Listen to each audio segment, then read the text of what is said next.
बेटा, देश का मुखिया कैसा होना चाहिए, नीति शास्त्र में ये बातें बखूबी लिखी गई हैं।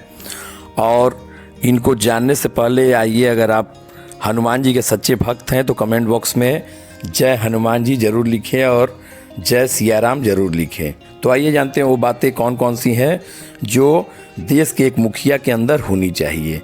नंबर 1, शक्तिशाली होना चाहिए राष्ट्र प्रमुख।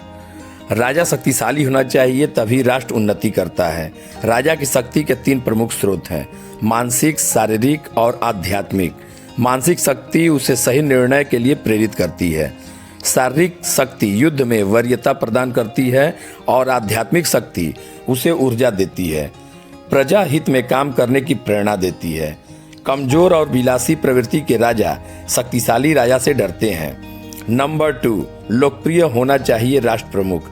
जिस राजा को अधिकतर जनता चाहती है और उसके कार्यों की सराहना करती है, उस राजा के देश में कभी भी विद्रोह नहीं फैला और युद्ध की स्थिति में जनता का सहयोग महत्वपूर्ण हो जाता है। लोकप्रिय राजा ही देश को सुरक्षित रख पाने में सक्षम होता है।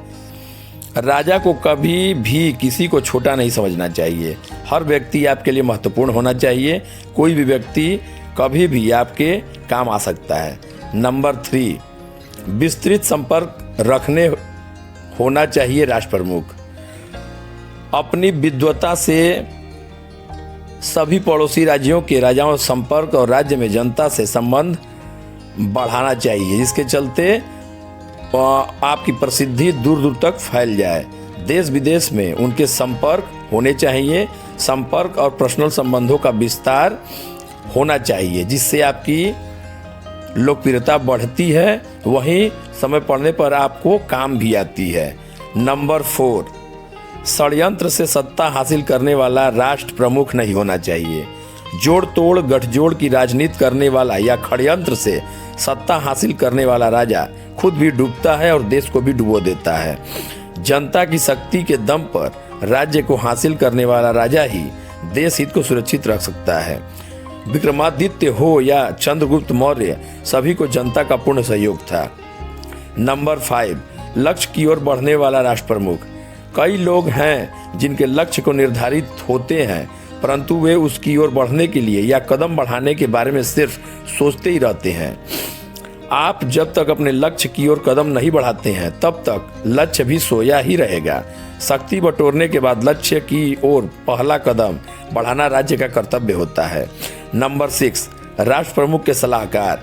अगर शासन में मंत्री, पुरोहित या सलाहकार अपने कर्तव्यों को ठीक से पूरा नहीं करते हैं और राजा को सही गलत कर्मों की जानकारी नहीं देते हैं, उचित सुझाव नहीं देते हैं, तो राजा के गलत कामों के लिए पुरोहित, सलाहकार और मंत्री भी जिम्मेदार होते हैं।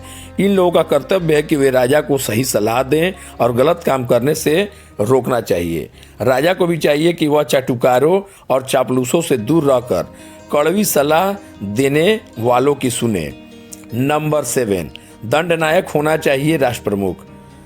नीति शास्त्र के अनुसार 6ठे अध्याय का 10वां श्लोक है। इस श्लोक के अनुसार अगर किसी राज्य या देश की जनता कोई गलत काम करती है तो उसका फल शासन को या उस देश के राजा को भोगना पड़ता है। इसलिए राजा या शासन की जिम्मेदारी होती है कि वह प्रजा या जनता को कोई गलत काम न करने दे। ऐसे में प्रजा के लिए कड़े दंड का प्रावधान होना चाहिए। अपने राज्य की रक्षा करने का दायित्व राजा का होता है। एक राजा तभी अपने राज्य की रक्षा करने में सक्षम हो सकता है जब उसकी दंड नीति निर्दोष हो। दंड नीति से ही प्रजा की रक्षा हो सकती है। यदि प्रजा राष्ट्र हित को नहीं समझती है और अपने इतिहास को नहीं जानती है, तो वह अपने राष्ट्र को डुबो देती है। प्रजा भीड़ तंत्र का हिस्सा नहीं होना चाहिए। प्रजा को ऐसे राजा का साथ देना चाहिए जो राष्ट्र हित में कार्य कर रहा है और प्रजा को राष्ट्र के नियम और कानून को मानते हुए उसे भी राष्ट्र रक्षा और विकास में योगदान देना चाहिए। नंबर 8, राष्ट्र प्रमुख और जनता के संबंध। प्रजा के सुख में ही राजा का सुख है और प्रजा की भलाई में उसकी भलाई। राजा को जो अच्छा लगे वह हितकर नहीं है, बल्कि हितकर वह है जो प्रजा को अच्छा लगे। राजा कितना भी शक्तिशाली और पराक्रमी हो, राजा और जनता के बीच पिता और पुत्र, भाई और भाई, दोस्त और दोस्त और समानता का व्यवहार होना चाहिए। अगर हमारा वीडियो पसंद आया हो तो इसे एक लाइक करें और चैनल पे नए हैं तो सब्सक्राइब कर बेल आइकन जरूर दबाएं।